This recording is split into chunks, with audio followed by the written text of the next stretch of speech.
Hello, my name is Tanya Franks, and Miss Lisa asked me to share with you a little bit about how my husband and I raised our kids. I typically will come and speak to some of the secrets classes on kids etiquette, that kind of thing.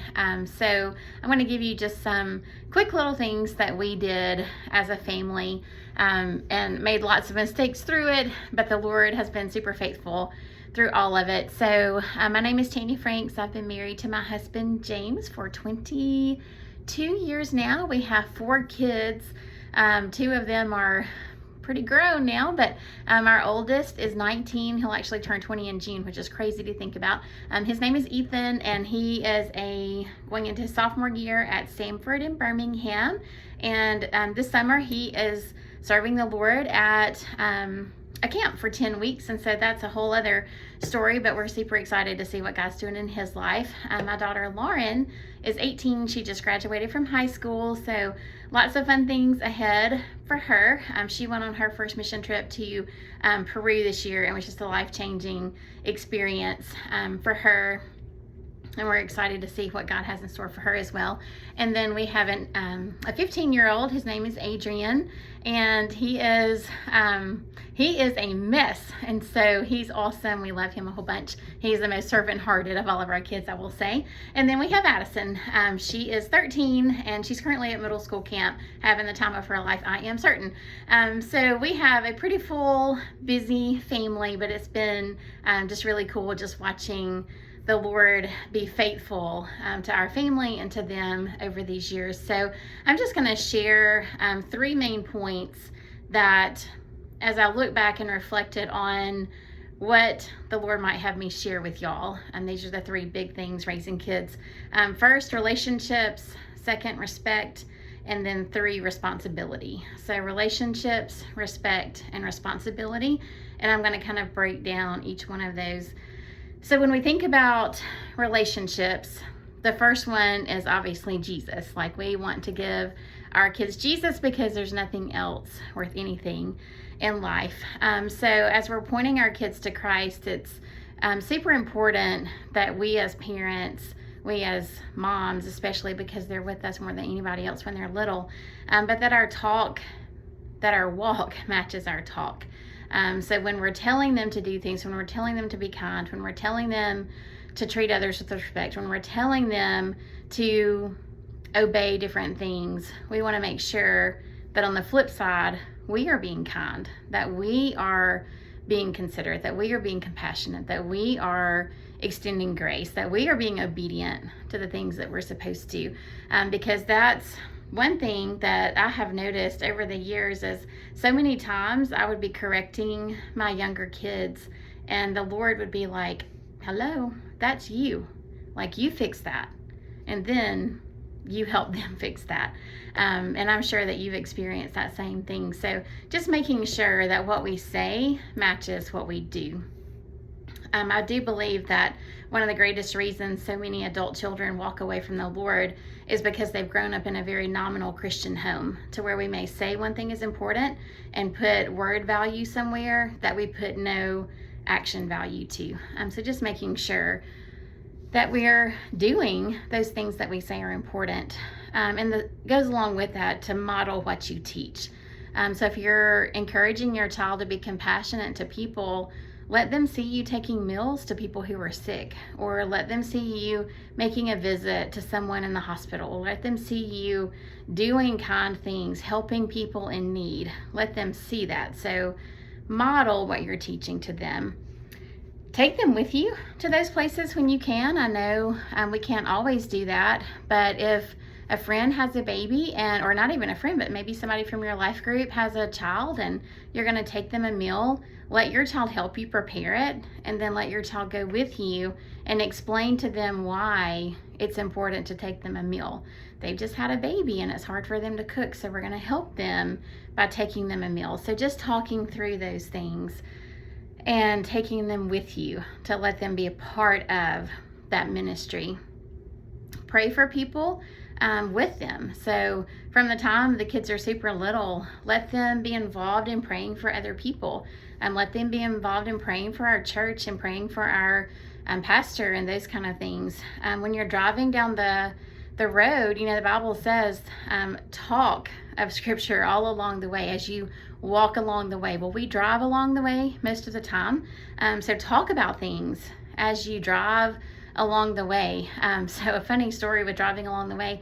I think my youngest was she was 6 or 7. She was pretty young, but she's always been really wordy and very dramatic with the way that she uses her words. And she's always used the biggest words like, Mother, when will the children be home from school today? We don't talk like that, but that's how she would talk. So we're driving home and I'm just talking along the way, like giving them some good Bible knowledge as we drive and applying it to life. And she stopped me and she said, Hey, Mom, I don't mean to be disrespectful, but is there any way we can talk about this tonight at devotion time and not while we're driving? So again, she was like 6 or 7, but use those opportunities in the car to talk to your kids and apply things to their life. And if you see an emergency vehicle on the side of the road, if you see an ambulance come by, or if you see a wreck, use those moments to point them to think about other people. Like, oh, I hate that that's happening. Let's pray for their family. Let's pray for that person, and let your child learn to pray for that. Those are some super sweet times. When we're also thinking about our relationship with Jesus, another big one, and this has been huge for us, especially with all 4 of ours have been in the sports arena, but sports and church, it's huge. So it's so easy to get caught in the trap of my kid has to play all the club ball because if they're ever going to get a scholarship, like that's who the scouts look for. Number one, that may or may not be true. Number two, the Lord puts our kids where he wants them to be. Yes, they need to work and do all those things, but we trust the Lord over a scout, over anything else. So when it comes to club ball, make the Lord priority. We had all of our kids went through. My son, my oldest, was huge into baseball. He grew up playing baseball and entered into middle school and really wanted to join club ball. All of his friends were joining, all his teammates were joining, and we were like, it'd probably be a great experience, so let's try it out. He tried out, he made the team, we talked to the coaches, and the coaches were like, we travel every weekend, we have church, I don't mean to offend anybody, but we have church services before our games on Sundays, and so it'll be fine for your son to play. That's not church. It's not church. It's maybe a Bible study, it's maybe a quick devotion. It is not the church. So the church misses out when the body's not there. And so we told all of our kids all the way growing up that, there'll come a time where we'll make hard decisions and you're not always going to like them, but we want you to trust us that we are helping point you in the right direction. And so we turned that baseball team down. It happened again. He tried out for a different team. Same thing happened. And we were like, okay, so that's not going to work. Same thing happened with my daughter. She loves volleyball, was great at volleyball, played for high school all the way through, and tried out for a club team, made the team, same thing, which we know it's going to happen. It's just there. But had those discussions, and she came to us in her typical spirited fashion, with respect, I will say. She was probably 16. And she had a whole presentation for us and presented it very well. In fact, pretty much like an attorney. She lost her case, but she did present a good case to us on why she should play club ball. So they don't always have to like your decision, but it's important to stand up for the Lord and make a stand. Because if we don't make a stand for our family, nobody else is going to. So prioritize Jesus. So that's number one with relationships. And then family. Quality over quantity. Quality over quantity. But quantity helps lead to quality. So spend a lot of time with your kids. Like you don't want to miss it. So that whole phrase, like, don't blink, it'll be over. People told me that all the time when my kids were little, and I was like blinking so fast because I'm like, this is hard. At one time we had 4 kids under the age of 5. So it was a lot. And I wanted to blink real fast and make it be over. But now that they're on the other side, I'm like, wow, that really did go by fast. And I'm glad that we were in the moment for all of it. It was hard being in the moment, but be in the moment. Just be all in all the time. So put your phones away, especially at dinner. And as they get older and they start to have phones, just make a time that we don't check our phones at dinner time. Like, we don't do that. Put them aside somewhere. Just be all in. I work full time, so my brain is always running and it's always on. So that's really hard for me. It's hard to say, okay, I'm going to put my phone away, or it's hard to not check texts or emails when I come home because my brain is still working. But I have to work really hard at, when my kids are there, I'm all in for them. I'm not perfect at it. There have been times that I have had to go back and say, I'm so sorry. You came in to talk to me and I completely missed it. And sometimes you miss that opportunity and it doesn't come back. So be all in. Have meals together. You've heard, if you go to Bellevue, you've heard Brother Steve talk about this before. If you don't, I'm sure you've heard it other places, but family meals are huge. So have family meals together. And a lot of times that's going to mean you have to schedule those meals, because sports do start to come in as kids get older and life just happens and work is crazy. But plan family meals. It really is important. So first, Jesus, relationship. Second, family relationships. And then friends. Just pray. Like, I don't know how old your kids are now, but start praying now that they will have godly friends just all the way through.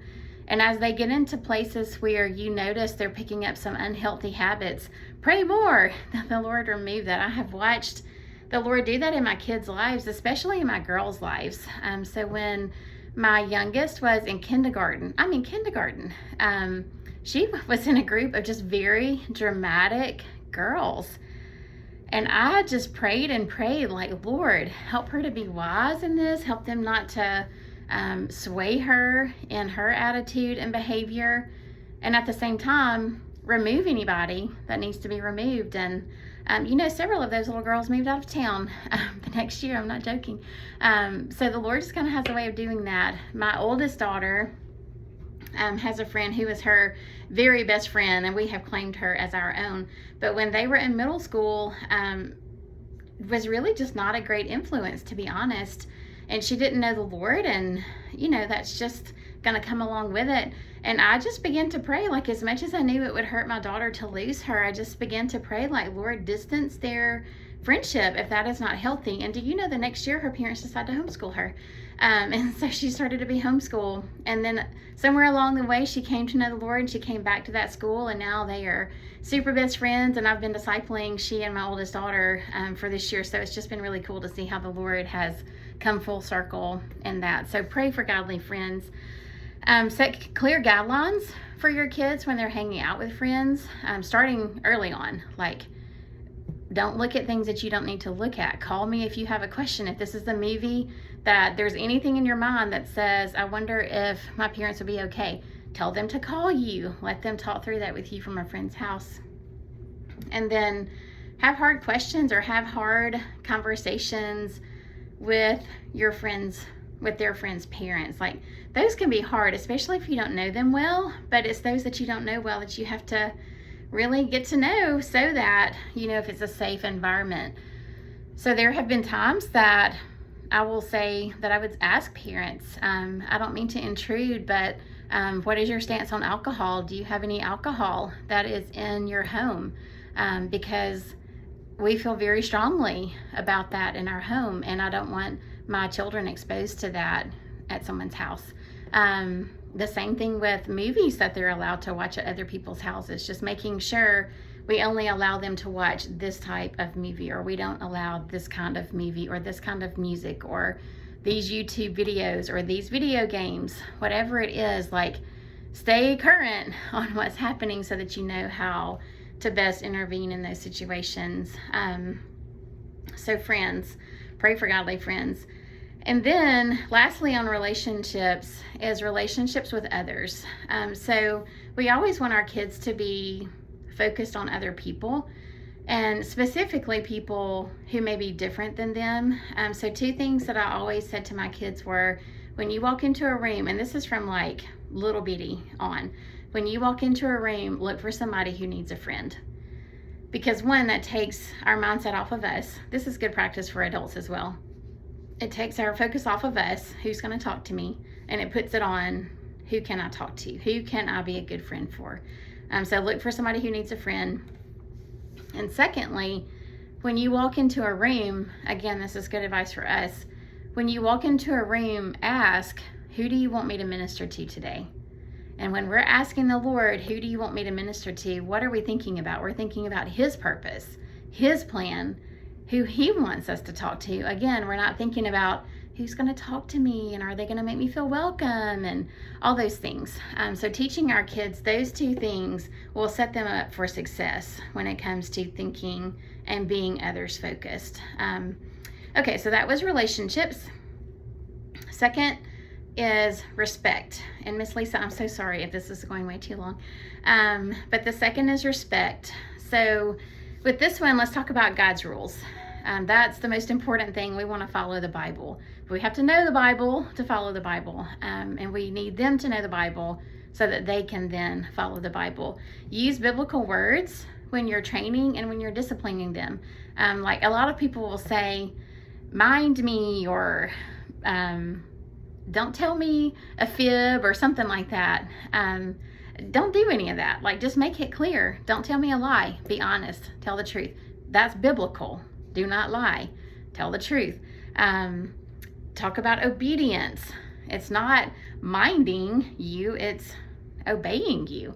We want to use Bible words, because when we break our little fluffy rules, that doesn't really mean a whole lot. But when we break God's rules, that's a big deal. We want them to be blessed. We want them to have a life of obedience and blessing. Read the Bible together every night as a family, even when it's hard, when you've had long days, when the kids are all whiny and crazy, and when ball schedules are all mixed in. Just make it a priority to every day be in the Word together. We have a Bible that we used. It was the Children's Storybook Bible, or the Jesus Storybook Bible.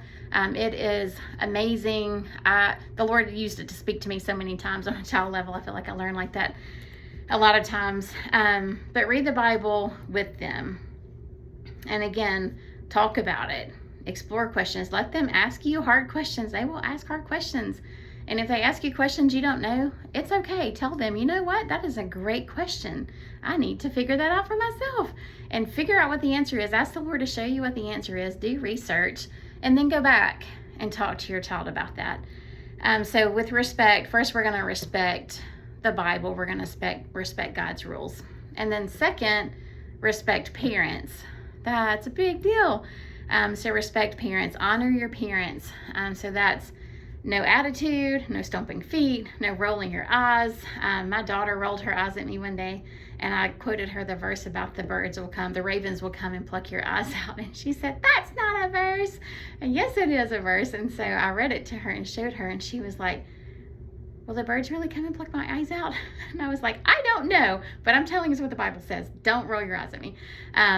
So no attitude, no stomping feet, no rolling eyes. Deal with it immediately. So if your kids are not honoring you, deal with that right then. Don't wait till Dad gets home. Don't wait till we get home. Like, you deal with it immediately. And then Dad needs to reinforce whatever you have instructed. We gave lots of do-overs, so many do-overs. If one of the kids was having a bad day, I mean, it happens to all of us. We all have bad days. Just as adults, we don't get a lot of do-overs, but with kids, they can. And so if they come out with a bad attitude or something like that, then, or if they just come, they could be doing awesome and all of a sudden like something switched and they're like something raging, then you can say, hey, let's try that again. If they speak to you in a really smarty kind of way, hey buddy, let's try that again. Go back out and we're going to do it again. And so they would go back out of the room, come back in, and we would repeat the same thing, but this time they have to do it well. And if they don't do it well that time, they do it over again. Typically, they never had to do over twice. It was just always do it one more time, and they knew what that meant, and then we would get it right. So do-overs, lots of do-overs. Another thing when it comes to respect is property. So we've talked about we're going to respect God's rules.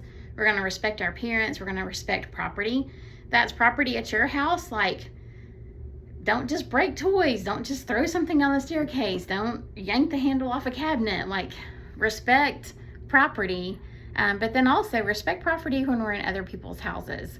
If your child goes over for a play date, you tell them, I don't care if your friend cleans or not, but you're going to clean up every mess. You're going to clean up every single thing at their house because you want to leave it better than you found it. And then the flip side, if they have friends over, I would say, I don't expect your friend to pick up anything. I expect you to pick up everything. And one of my kids challenged me on that, and he said, why do I always have to be the one cleaning up? If I go to so-and-so's house, I have to clean up, and if I'm at home, I have to clean up.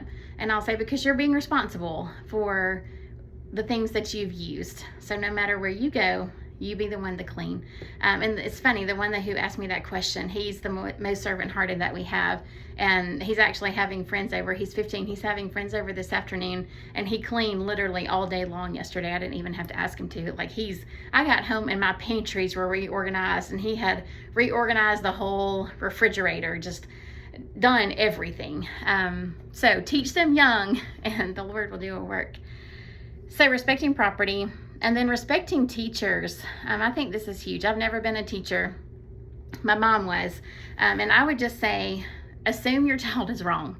Assume your child is in the wrong. If he gets in trouble at school or she gets in trouble at school, assume they did something wrong. Now, is that always true? No, that may not be true.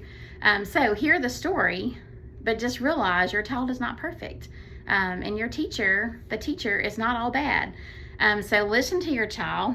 Pray for wisdom, pray for discernment, gather all the facts, and then deal with it accordingly. But just because they say, so-and-so was so unfair, this happened, doesn't mean it went down exactly like that. So get all the details, then make the decision. And then ultimately, you have to abide by the rules of the classroom. And you're teaching your child in that they have to submit to authority. We submit to the authority of the Lord. They submit to the authority of their parents. They submit to the authority of their teachers, and they're learning to submit to the authority of the world, and later on their bosses and different people. So we want to teach them early how to submit to authority. So first we've talked about relationships, and then we've talked about respect. And the last thing is responsibility. This has been a huge thing in our house, and I'm so thankful because the Lord called me to come back to work full-time when my youngest was, I guess, 5, when she started kindergarten. So that's been very different than the first years that we had at home. But for responsibility, give them chores. They are awesome at chores. So assign chores for them to do. Let it be age-friendly. You can find all of this. Google it online. It's everywhere nowadays. So sorry. Toddlers can help pick up after themselves. Teach them to do that. Let's put all the toys away and play a song. Make it fun. So pick out all the toys away. Kids can do a lot of chores. What we started doing in our family when our kids were little is we would have a chore jar that they would pull from, and just have 2 chores per sheet of paper. And so one kid would pull one out, and it might say unload, and the other one might say sweep or whatever. Now, is it going to be done perfect? It is not going to be done perfect, but you're teaching them responsibility. So assign chores to them. Let them help with that. And I will tell you now, I cook dinner, and then they have chores, and I'm done. And it's quite nice. It's wonderful, in fact. So they can do a lot. Teens can do their own laundry. That's been a huge blessing. I had a babysitter. She was a freshman in college, and I had asked her if she would mind helping. This is when all the kids were super little. I said, hey, when the kids nap today, I will pay you an extra $10 if you will help me fold this laundry. And she said, I've never actually folded laundry before. She was a freshman in college. I was like, what? And so right then I determined I'm teaching my kids to do laundry. And so they have all learned through the years how to do laundry. And now the rule, I'm off on Fridays, and so the rule is bring me your laundry on Friday morning and it'll be done when you get home. Now they have to put it away, but I try to have it washed and folded and in their baskets ready to put away when they get home. But if they miss it, and they miss it often, if they don't bring their laundry down, they have to do their laundry. So that's kind of the way that works in our house. And that goes from my almost 8th grader all the way through college. So let them help with chores. Some summer tips. would be, we have a board jar that we always used in our house. We do not allow the word bored. There's plenty of things to do around the house and not be bored. And so sometimes they would pull the board jar and it might say, clean the baseboards. Like, everybody needs that done, right? And we don't normally take time to do that. But sometimes they would pull the chore out, or the paper out of the jar, and it would say, turn the sprinkler on the trampoline. So like, it would be some fun things in there too, just some creative ideas. The rule of thumb is that it takes 20 minutes of boredom to get to creative ideas. So it's healthy to let them get some of that in there. But you might have something like that. A daily schedule. This was really helpful for my kids, especially as I was working full time and they were at home, is to create a daily schedule for them. So it would be like 8:30, get up, brush your teeth, put on your clothes. Like, as they were younger, it was very spelled out. Do schoolwork at this time, have free time here, do chores at this time. It was very much a spelled out thing. And then when I would get home, I would check that. Now we're to the point that they kind of self-manage, but they know what to do. Like, they know they need to not be a sloth all day long. And we still have to work through that sometimes because they're teenagers, but for the most part, they get up and they're pretty productive. As they get older, help them to find jobs to do. It's important to teach them how to work. So my son, my youngest son, who's 15, he has a lawn mowing business that he started last year. And I've seen him grow a lot in that. Like, he's learning how to self-manage. Last year was a lot of tell me what to say, communication with the people, his customers. And this year I'm noticing he's taking initiative. He's already knowing what to say. He's learning how to communicate with his customers, which is a big deal. You can find babysitting jobs. We all have friends that need sitters, that kind of thing. So help them find work as they get older, and then help them manage their money. So teach them how to tithe, 10%, teach them how to save, teach them how to spend, how to be wise with their spending. Just because we have money doesn't mean that we DoorDash Chick-fil-A to the house. That has happened to us. So we have to work through all those things. So help them do those things. So the first responsibility was chores. The second, be responsible with their attitude. This is a huge one in our house. Our goal is to train the heart and not modify the behavior. So we want to train the heart and not modify the behavior. We had a lot of do-overs in our house. I think I mentioned that earlier. But just part of that whole attitude is just, hey, let's go try that again. I'm sensing something not settled in your heart. My daughter, one of my daughters, she has been full-spirited since she entered the world. And now it's a great blessing because she is strong as all get out, and I'm super thankful. But when she was young, whew, she could be something. And so I would say to her, go check your heart. And we were actually talking about that a couple of weeks ago. And I said, do you remember when I used to say these things? And she said, yes, and it made me so mad. She said, but I always knew that you were right because something was always not right in my heart every time you would say that. So have them check their heart. And then lastly, being responsible for their behavior. Proverbs 19:18 says, discipline your children while there is hope. Otherwise, you will ruin their lives. That's on us. Discipline them while there is hope. Otherwise, you will ruin their lives. That is hard. I read that this morning. I was like, wow, that's so strong. So discipline them, spank them. It really is okay. We spanked for disobedience, defiance, and disrespect. So the big 3 Ds we spanked for: disobedience, defiance, and disrespect. When those happen, they just knew. Again, my strong-willed child would come, and she has asked me before, I would mop the kitchen floor and don't come across this line. Don't cross over to the kitchen while I'm mopping. And one day she said, what will happen if I do? Well, then you will be punished. And she said, what kind of punishment? And I said, you will be disobeying me, so it will be a spanking. How many spankings? A lot. Will it be hard? Yes. This little conversation I had with her, she was probably 4. I'm telling you, strong will. And what did she do? She tested that. She crossed the line. She went into the kitchen, and I was like, Lord help. So we had to walk through that. And at the end of that discipline, it's always, we're disciplining you because we love you. We want you to learn how to follow the Lord. You have to learn how to follow us so you can learn how to follow the Lord. So spanking when necessary.